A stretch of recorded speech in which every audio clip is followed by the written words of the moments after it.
Hola, ¿cómo estamos? Pues vamos a seguir hablando de todo lo que está relacionado con África. Fíjense en que cuando hablamos de la reina de Saba, esa mujer tan enigmática de origen etíope y que va a ir haciendo que tenga esa sabiduría, esa belleza ante todas las tradiciones de África.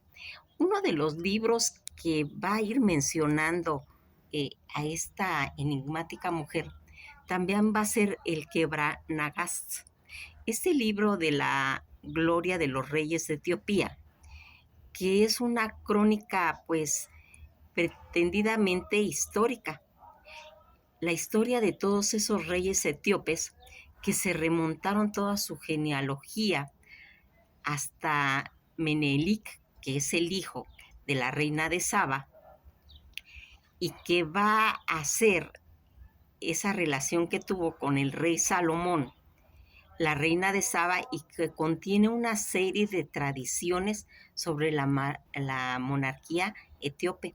Fíjense en qué tan importante es esta tradición. Escrito en lengua Ge'ez, es considerado por los cristianos etíopes como algo así de un movimiento Rastafari, que es el que se va a ir haciendo ya en la época de su hijo, de la reina de Saba. Toda esta continuación de descendencia de Salomón y de la verdadera historia de origen de la dinastía salomónica en Etiopía, así como esa conversación de etíope, esa tradiciones que se fue arrastrando, y cuando llega la conversión etíope cristiano, la mayoría de los estudios opinan que se tratan de una recopilación realizada en el año 1300, de tradición muy anterior. No solamente contiene todas las historias de cómo la reina de Saba conoció a Salomón, y sobre todo cómo el arca de la alianza llegó a Etiopía con Menelik, el hijo de la reina de Saba y de Salomón, sino desde la adoración del sol, de la luna, de las estrellas, y la veneración que tuvieron al rey de Israel a partir de la primera expedición portuguesa a Etiopía en el siglo XV y XVI. Toda esa situación que fue conocida en Europa, y que se realizaron todas las traducciones a las principales lenguas europeas. El Quebra Nagats, que es este libro, está dividido en 117 capítulos y es una mezcla de otros textos. Edward Ulebno calificó su estilo como un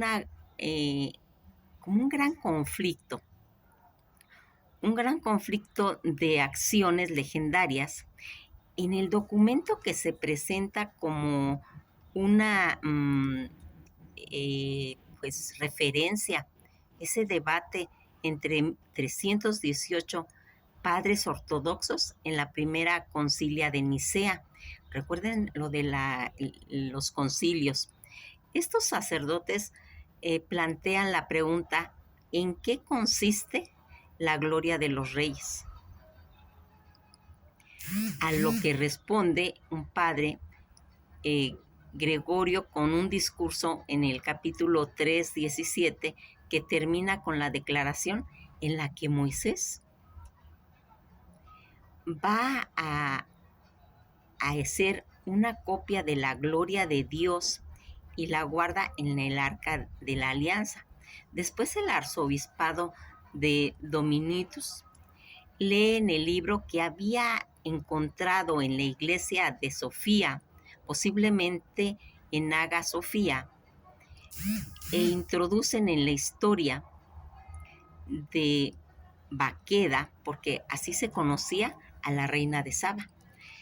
Ese nombre de Maqueda, conocida como la reina de Saba, de Salomón y Menelik, que es su hijo, Menelik I, y de cómo el arca va a llegar a Etiopía. Todo eso está comentado en el capítulo 19 al 94. Kebran Nagatz concluye con una profecía de que el poder de Roma sería eclipsado por el de Etiopía y describe como al rey Caleb de Aksum va a ir sometiendo a los judíos. En el Necrab hizo heredero al menor de sus hijos, Gabra Masquiu, en el capítulo 117. Todos estos orígenes, según se van marcando, en el colofón, unido con la mayoría de todas esas copias existentes en el libro de Kebran Nahabs, estaba escrito en copto, el idioma de los egipcios. Esa traducción al árabe que fue hecha en 1225 después de Cristo por un equipo de clérigos etíopes en los tiempos del obispo Abad Gregory, finalmente se traduce al Hex en la época del gobernante Yag Bikad Lisit, basándose en el colofón de Conti Rossi, Listramam y Serum Ham. Señalaban en todo este periodo que va a ser del 1314 al 1321. En 1322, para la composición de Libra, un estudio cuidadosamente de todos estos textos revelan rastros del árabe, pero ninguna evidencia clara de una visión captada anteriormente. Muchos eruditos dudan de la existencia dicha de esa versión y creen que le da origen a la árabe. Por otra parte, todos los numerosos citas que están en la Biblia, que tienen en los textos fundados y que han sido tomados directamente, traducidos de Etiopía, sino que aquí se va a ir haciendo en la Biblia y el uso de interpretaciones que demuestran la influencia directa que se va a hacer desde todos esos confines y todas esas traducciones. Fíjense en qué tan importante es cuando cambia de un idioma a otro, de un texto a otro, y que va haciendo uso de todas esas interpretaciones donde van a ir demostrando toda esta situación de esa influencia de algunos padres de la iglesia, como Georgi de Niza. Fíjense en que Abad detalla las muchas fuentes de toda esa recopilación que tiene el libro de Kebran Nahatz. Dicen que utilizó para crear todo un trabajo, incluyendo no solamente pues ambos testamentos, aunque se ha hecho la mayoría de los usos antiguos del Nuevo. También detectan todas esas evidencias de fuentes rábicas y apócrifas, sobre todo el libro de Enoc y el libro de los jubileos. Traducciones que se hicieron del sirio, como el libro de la cueva de los tesoros y sus derivados, el libro de Adán y Eva y el libro de las abejas. ¿Qué tan importantes son todas estas traducciones que se van marcando en todos estos textos? Una de las primeras colecciones de los documentos etíopes llegó a la escritura de Francisco Álvarez, oficial que acompañó a Rodrigo de Lima, embajador del rey Manuel I de Portugal, ante el Negus Dab.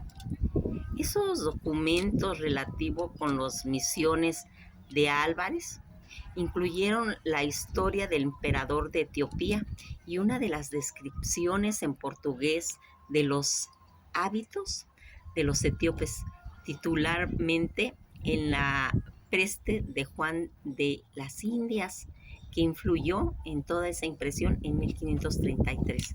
Todas estas informaciones que se tienen de esta traducción del libro, más informaciones sobre el Quebras Negaz, fue incluida por un sacerdote jesuita, Manuel de Almeida.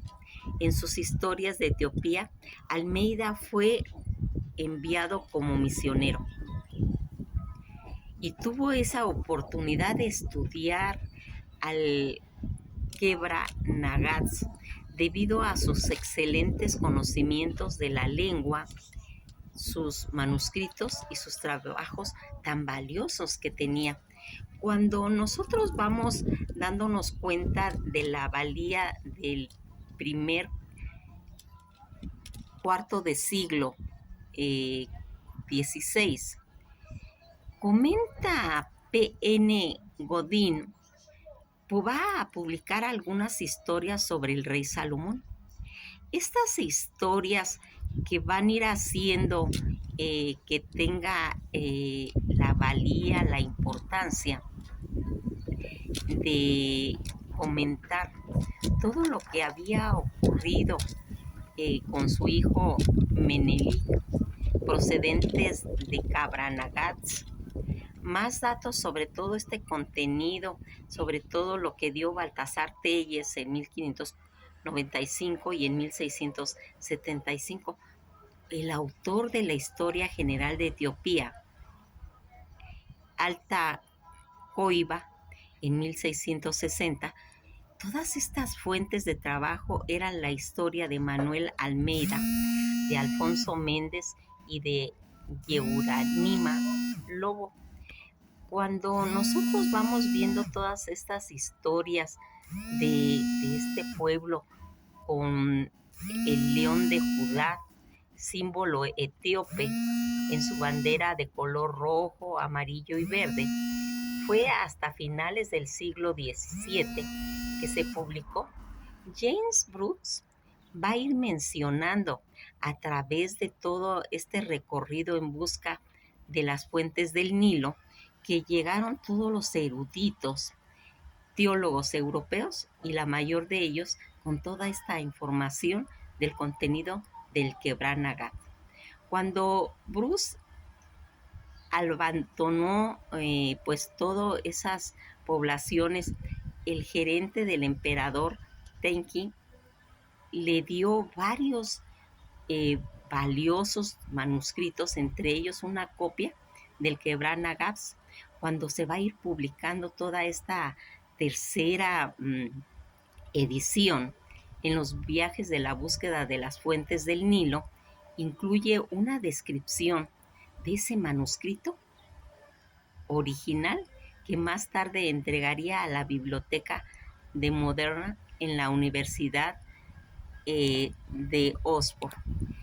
Aunque August Dinab preparó un resumen de todo lo que contenía el Quebra Naggat y que publicó su colorido, no hubo sino ninguna disposición por parte sustancial de la narración hasta que F.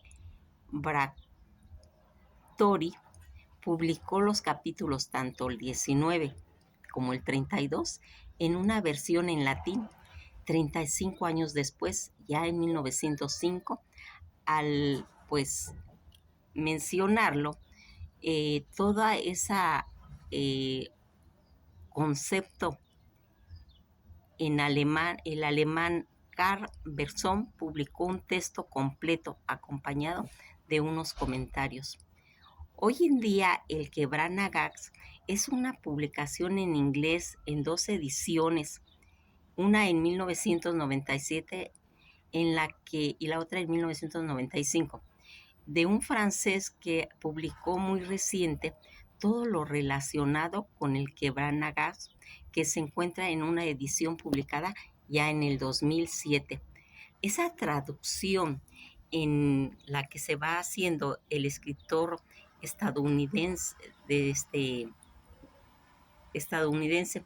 En todos esos estudios de la historia, de la filosofía de los Rastafari, dicen que en mayo del 2010 ha sido publicada la primera traducción en castellano de este antiguo texto, Quebran Nasak, la Biblia secreta de los Rastafari, el texto que había traducido a lo largo de los siglos en varios idiomas, pero que no estaba disponible completamente en español.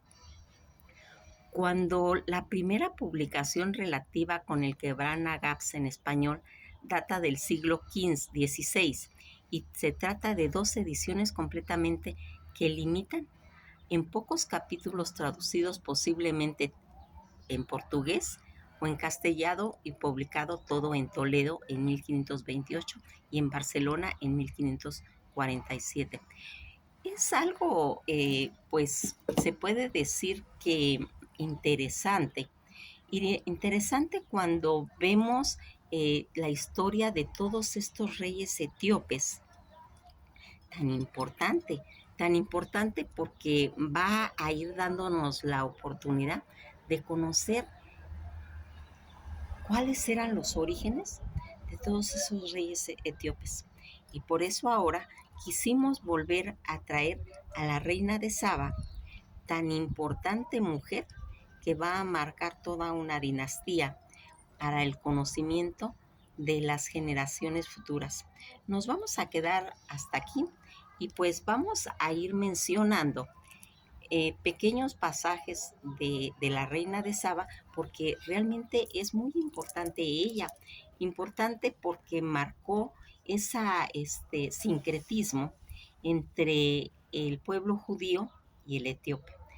Por resultado, pues dando al conocimiento y mujer que le fue dado por Salomón en aquellos versos tan hermosos que están en la Biblia, el Cantar de los Cantares.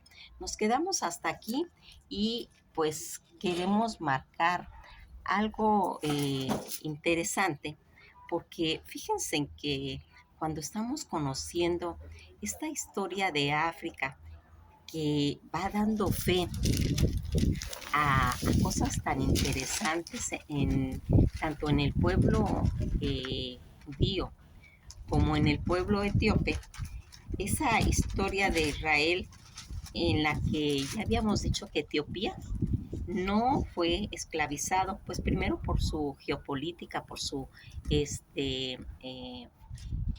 todos esos contornos de tan difícil acceso a llegar a ellos y que va a ir haciendo que se vaya marcando todas esas nuevas dinastías en las que se va a ir viendo cómo se va a marcar toda un concepto muy claro en todas las crónicas que vienen de las islas jamaiquinas, que vamos a empezar a mencionar cómo todos estos pueblos desde la costa de Marfil, de todo lo de África Occidental, en lo que también ocurría en esa época en Jerusalén, y que va a ir haciendo este pueblo de la dinastía Cruz, todo ese mundo en las que van a tener un origen tanto en pueblos semitas y el mundo Yemen.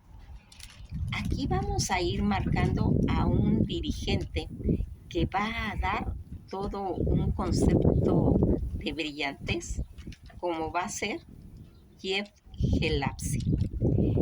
Este rey que va a dar uno de los discursos en las Naciones Unidas cuando Portugal va a tener toda esa fuerza de introducir sus costumbres, cuando va a llegar Italia y va a invadir Etiopía, va a ir haciendo todo ese concepto en 1934 y que va a ir marcando que se vaya conociendo todo ese cristianismo, todo ese estudio musulmán, todo ese estudio del Corán, en la que va a quedar marcado todos los conceptos de África. Nos vamos a quedar hasta aquí porque ahora vamos a platicar de un pueblo muy importante, un pueblo en el que vamos a ir marcando al pueblo de los rastros. Un pueblo que a través de sus costumbres va a dejar ese sello que hasta la actualidad existe.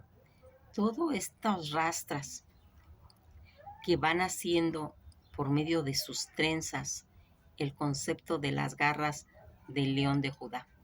Nos quedamos hasta aquí y pues seguimos en los próximos videos. Que pasen una buena tarde y ante todo hay que darle oportunidad a que el conocimiento entre a sus hogares, de lo cual agradecemos que nos den la oportunidad de entrar por medio de estos videos de historia y estar un ratito en compañía de ustedes. Que pasen un feliz día y pues hay que estudiar, hay que hacer que nuestra mente vaya captando toda esa belleza de la historia de África.